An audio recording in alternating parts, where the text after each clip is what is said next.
ఓం నమో కాళికా మాతే నమః. ఎవరైనా కొత్తగా వస్తే ఈ వీడియోకి లైక్ చేసి ఛానల్ని సబ్స్క్రైబ్ చేసుకోండి.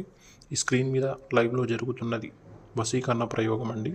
ఈ వశీకరణ ప్రయోగం మీరు ఎవరి మీద జరిపించగలరంటే, మీరు ఎవరినైనా ఇష్టపడి లేదా ప్రేమించి లేదా పెళ్ళి చేసుకోవాలి అని అనుకుంటే ఈ ప్రయోగం అనేది జరిపిస్తాం. ఇది ఎవరి మీద జరిపిస్తామంటే, మీకంటే పెద్దవారైనా చిన్నవారైనా ఆడైనా మగైనా మీ ఆఫీస్లో పనిచేసే పెద్ద పెద్ద వాళ్ళు, మీ బాసులు కానీ వేరే ఎవరినైనా మీ గుప్పెట్లో పెట్టుకోవాలి, మీరు చెప్పినట్టు వినాలి.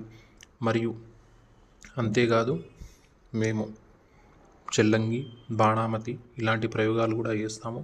మీ శత్రువుల్ని కేవలం ఒక్క రోజులో కూడా తీసేసే ప్రయోగాలు మా దగ్గర ఉన్నాయండి. ఎక్కడెక్కడో తిరిగి బాగా అలసిపోయి విసిగిపోయి ఉంటే వెంటనే పైన ఉన్న గురువుగారి నెంబర్ని సంప్రదించండి. అంతేకాదు, మేము కష్టాల్లో ఉన్న వాళ్ళకి ఉచితంగా మరుగుమందు కూడా ఇస్తాము.